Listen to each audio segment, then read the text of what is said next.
Hello guys, welcome to the class. ఈ వీడియోలో one piece chapter 1174ని explain చెప్తున్నాం guys. ఈ చాప్టర్ చాలా క్రేజీగా ఉండబోతుంది. ఈ చాప్టర్లో వన్ పీస్లోనే స్ట్రాంగెస్ట్ డెవిల్ ఫ్రూట్ని, దాని పవర్స్ని, అలాగే వన్ పీస్లోనే స్ట్రాంగెస్ట్ క్యారెక్టర్ని ఈ చాప్టర్లో అయితే రివీల్ చేశారు. అలాగే ఇక్కడ జేమ్స్ ఒక చిల్డ్రన్స్ అయితే చాలా పెద్ద ప్రాబ్లంలో ఉన్నారు. ముందు చాప్టర్లో సమ్నర్ మిస్టేక్ చేయడం వల్లే షిప్ డెష్ అవ్వడం చూసాం. దాంతో సమ్నర్ వాళ్ళ చిల్డ్రన్స్ని కిల్ చేసి నెక్స్ట్ మళ్ళీ వచ్చి అలాగే ఇంకొంతమందిని కిడ్నాప్ చేయడానికి డిసైడ్ అవుతారు. ఇలా ఈ చాప్టర్ మొత్తం దీన్నే చూపిస్తారు.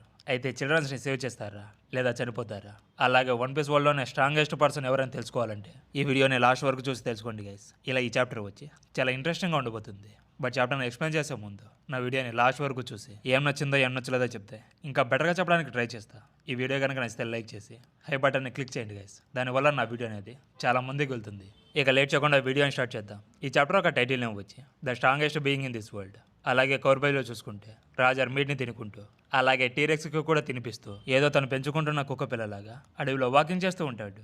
ఇక్కడ టీరెక్స్ అంటే ఏంటంటే డైనోసార్లో ఒక టైప్. మళ్ళీ ప్రభాస్ అనుకున్నారు, కాదు. ఇక లాస్ట్ చాప్టర్ ఎక్కడ ఎండ్ అయిపోయిందో అక్కడ నుంచి ఈ చాప్టర్ అనేది స్టార్ట్ అవుతుంది. ఫస్ట్ పేజ్లో చూసుకుంటే ఇక రిప్లై అంటే అలాగే ఒక జెయింట్ ఎంఎంఏ మాస్టర్స్ మీద అటాక్ చేయడం వల్ల వాళ్ళు స్ట్రైట్గా వెళ్ళి వరల్డ్ గవర్నమెంట్ షిప్ మీద పడతారు. దాంతో షిప్ మొత్తం డెష్ అవుతుంది. అలాగే దానివల్ల సీ క్లౌడ్స్లో ఒక పెద్ద హోల్ అనేది క్రియేట్ అవుతుంది. దానివల్ల హోలీ నైట్స్కి జెయింట్ కేజ్ని కిడ్నాప్ చేయడం అస్సలు కుదరదు. అది సమ్నర్ చూసి ఇప్పుడు మన షిప్ డెష్ అయిపోయింది. అలాగే దాంతోపాటు సీ క్లౌడ్స్ని కూడా డెస్ట్రాయ్ చేసి ఒక హోల్ని క్రియేట్ చేశారు. దానివల్ల మన ప్లాన్ అంతా గంగలో పోసిన పన్నీర్ అయిపోయింది. ఇలా అయితే జెయింట్ కిడ్స్ వచ్చి ఆ హైట్ నుంచి గ్రౌండ్ మీద పడిపోయి టెంకాయలాగా ముక్కలైపోయి చనిపోవడం ఖాయమని బాధపడుతూ గున్కో ఎక్కడ ఉన్నావే ఇక్కడికి వచ్చి కిడ్స్ అని స్టాప్ చేద్దురా, మన ప్లాన్ డెష్ అయిపోయింది, మనం మన ప్లాన్ని ఇప్పటికి స్టాప్ చేయడం మంచిదని చెప్తాడు. బట్ ఏమో గున్కోలో ఇంకా ఉంది కాబట్టి అది పాసిబుల్ కాదని సమనర్కి అర్థమయ్యి అట్లీస్ట్ గున్కో యారోనైనా స్టాప్ చేయాలని చూస్తాడు. అయితే జెయింట్స్ వాళ్ళ కిడ్స్ని సేవ్ చేసుకోవాలని యారోని స్టాప్ చేయడానికి రకరకాలుగా ట్రై చేస్తూ ఉంటారు. బట్ అవేమీ వర్క్ అవ్వవు. అది సమ్నర్ చూసి జెయింట్స్తో ఎలా అంటాడు, మేము ఎంత ట్రై చేసినా కూడా కిడ్స్ని మాత్రం స్టాప్ చేయలేరు. ఆ యారోని స్టాప్ చేయడానికి నా దగ్గర దారి ఉంటే ఖచ్చితంగా స్టాప్ చేసేవాడిని అని చెప్తాడు. ఇక్కడ తన చిల్డ్రన్స్ కోసం వాళ్ళ పేరెంట్స్ పడుతున్న బాధను చూసి సమ్నర్ ఇక్కడ వాళ్ళ కిడ్స్ని సేవ్ చేయడం కోసం వాళ్ళ పేరెంట్స్ ట్రై చేస్తున్నారు. అయితే వాళ్ళు గున్కో యారోని అలాగే నా థోన్స్ని స్టాప్ చేసి కిడ్స్ని సేవ్ చేయడం ఇంపాసిబుల్. దానివల్ల పిల్లలు ఆ హైట్ నుంచి కింద పడిపోయి చనిపోవడం ఖాయమని వాళ్ళ పేరెంట్స్ వాళ్ళ చిల్డ్రన్స్ని సేవ్ చేయడానికి వాళ్ళు పడుతున్న బాధని చూసి స్పైడర్ మూవీలో ఎస్జే సూర్యలాగా సమ్నర్కి చాలా సంతోషం వేస్తుంది. అలాగే దాన్ని చూసి సమ్నర్ ఎంజాయ్ చేస్తూ హోల్డ్ ఆన్, అలాగే నాకు ఇది చాలా మంచి విషయం. ఇక్కడ గున్కో బాడీని గేట్ 1 కంట్రోల్లోకి తీసుకుంది. సో ఇక్కడ కిడ్స్ చనిపోయినా కూడా నింద మొత్తం గున్కో మీద పడుతుంది. ఒకవేళ కిడ్స్ కావాలంటే మళ్ళీ వచ్చి ఎంతమందిని కావాలంటే అంతమందిని కిడ్నాప్ చేసుకోవచ్చు. ఇక్కడ పేరెంట్స్ చిల్డ్రన్స్ ఇద్దరు ఒకరి కోసం ఒకరు ఏడుస్తుంటే నాకు చాలా సంతోషంగా ఉంది. అలాగే చాలా థ్రిల్లింగ్గా ఉందని సేమ్ స్పైడర్ మూవీలో ఎస్జే సూర్యలాగా సమ్నర్ ఆ మూమెంట్ని ఎంజాయ్ చేస్తూ జేమ్స్ అందరితో ఇలా అంటాడు, మీ చిల్డ్రన్స్ని అలాగే పీటీఏ మెంబర్స్ని ఇక్కడ నుంచి సేఫ్గా హోలీ ల్యాండ్కి తీసుకెళ్దాం అనుకున్నాం, కానీ కొన్ని అనివార్య కారణాల వల్ల షిప్ అలాగే సీ క్లౌడ్స్ డెష్ అవ్వడం జరిగింది. ఇన్ అదర్ వర్డ్స్ మీరు ఇక్కడ నుంచి అండర్ వరల్డ్లో పడి కొంచెంపట్లో చనిపోబోతున్నారు. దూరంలో ఫినిష్ లైన్ ఉంది కదా, అక్కడ ఒక మిస్టీరియస్ అండ్ మీకోసం వెయిట్ చేస్తుందని చెప్తాడు. అలాగే కిడ్స్ ఇలానే మనం వాకింగ్ చేస్తూ ఉంటే ఆ హైట్ నుంచి వాళ్ళు కింద పడిపోయి చనిపోతారని వరి అవుతూ ఉంటారు. అప్పుడే వైమో కిడ్స్ని హ్యాండ్తో పట్టుకుంటే సమ్నర్ డెవిల్ ఫ్రూట్ వల్ల తన హ్యాండ్కి ఇంజురీ అవుతుందని తెలిసినా కూడా తన హ్యాండ్ని సాక్రిఫైస్ చేసుకొని లైన్లో ఉన్న ఒక కిడ్డీని పట్టుకుంటాడు. అయితే సమ్నర్ అది చూసి మీరు ఏం చేసినా యూజ్ లేదు, మీరు కిడ్స్ని స్టాప్ చేయడం ఇంపాసిబుల్, అలాగే వాళ్ళని సేవ్ చేయడానికి ఒక ఆప్షన్ కూడా లేదని చెప్తాడు. అయితే అది గిలింగ్ అని చూసి ఆ ఇడియట్ సమ్నర్ అసలు అక్కడ ఏం చేస్తున్నాడు, మనం కష్టపడి కిడ్స్ని ఫైనల్గా పోర్టుకు తీసుకుని వచ్చాం, ఇక కిడ్నాప్ చేసే టైంకి సమ్నర్ ఎందుకని ఇలా బిహేవ్ చేస్తున్నాడని అంటాడు. ఇక వైమో కిడ్స్ని సేవ్ చేయాలని వాళ్ళని ఎంత గట్టిగా పట్టుకొని సేవ్ చేయాలని ట్రై చేసినా తన వల్ల కాదు. ఆ యారో కిడ్స్తో పాటు వైమోని కూడా లాక్కొని వెళ్ళిపోతుంది. దాంతో వైమోకి చాలా పెయిన్ వేస్తుంది. అలాగే కిడ్స్ కూడా పెయిన్ వేసి ఇలా చేయడం స్టాప్ చేయ గ్రాండ్పా, మాకు చాలా హర్టింగ్గా ఉందని చెప్తాడు. ఇక వైమో గ్రౌండ్ మీద పడిపోయి తన హ్యాండ్ని పట్టుకొని పెయిన్తో సఫరింగ్ అవుతూ ఉండడం చూస్తా. అప్పుడే ఒక కిడ్ వచ్చి ఐఎమ్ సారీ వైమో, ప్లీజ్ మమ్మల్ని క్షమించండి అని చెప్తాడు. ఆ తర్వాత గ్రౌండ్ మీద నుంచి పైకి లేచి ఆ యారోని డిస్ట్రాయ్ చేసేంత వరకు కిడ్స్ని మనం స్టాప్ చేయడం ఇంపాసిబుల్ అని వైమో రీప్లేకి చెప్తాడు. అప్పుడు రీప్లే వచ్చి మన కిడ్స్ని సేవ్ చేయలేమని చెప్తున్నావా, అది నిజం కాదు, మనం ఏమీ చేయకుండా కిడ్స్ అక్కడ నుంచి కింద పడిపోయి వాళ్ళు చనిపోయేది చూడమని చెప్తున్నావా? ఒకవేళ కిడ్స్ ఇక్కడ నుంచి అండర్ గ్రౌండ్లో పడిపోతే వాళ్ళ బాడీస్ను కూడా మనం ఫైండ్ అవుట్ చేయలేం, కిడ్స్ని ఎలాగైనా సేవ్ చేయాలని చెప్తుంది. అయితే సమ్నర్ అది చూసి ఎంజాయ్ చేస్తూ ఉంటాడు.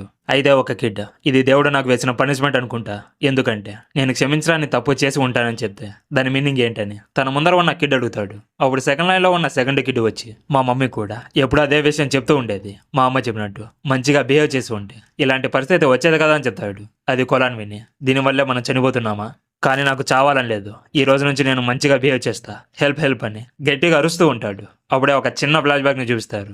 అందులో రీప్లే నీలాంటి నాటి కిడ్స్ ని గాడాసాన్ ఎప్పుడు కూడా పైనుంచి చూస్తూ ఉంటాడని చెప్తుంది. అప్పుడు కొలాన్ వచ్చి నేను 1-on-1 ఫైట్ లో గెలిచాను, ఇప్పుడు ఇది నాదని.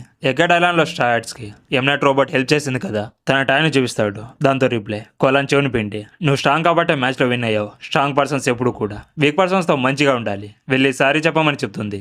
అలాగే కిడ్స్ అందరూ కూడా వాళ్ళ పేరెంట్స్ చెప్పిన మాటల్ని గుర్తు చేసుకొని మేము చేసింది తప్పే, మమ్మల్ని క్షమించండి, ఇప్పుడే మాకు చావాలని లేదని మమ్మీ మమ్మీ అని గట్టిగా అరుస్తూ ఉంటారు.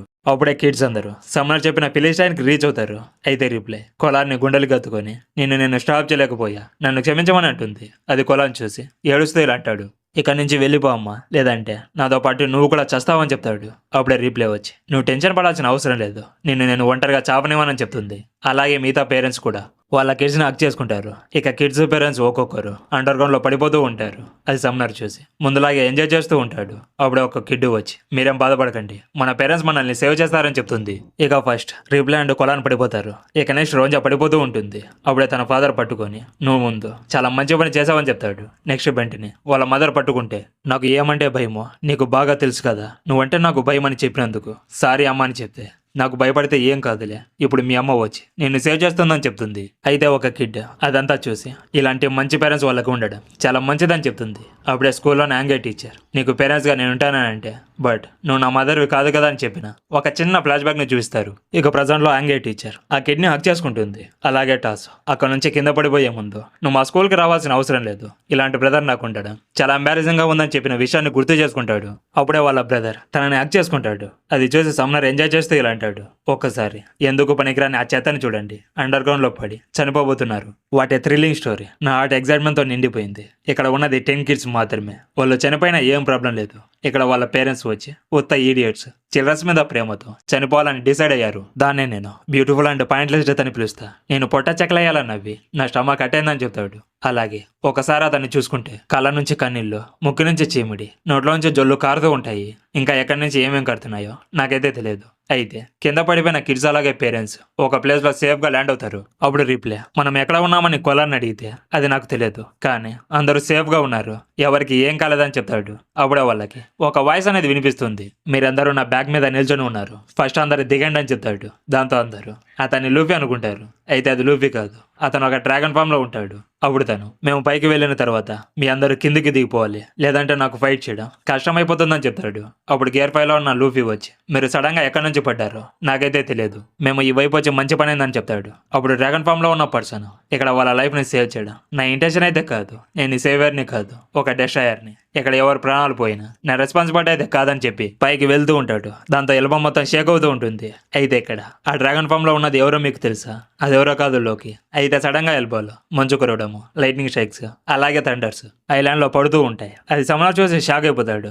ఇక లైట్నింగ్ థండర్స్ తో ఎల్బమ్ మొత్తం డెష్ అవుతూ ఉంటుంది. అది జేమ్స్ చూసి అసలు ఇది ఎలాంటి రిధమో నాకైతే అర్థం కావడం లేదు, బట్ ఎల్బమ్ మొత్తం ట్రెంబ్లింగ్ అవడం ఫీల్ అవుతున్నామని చెప్తారు.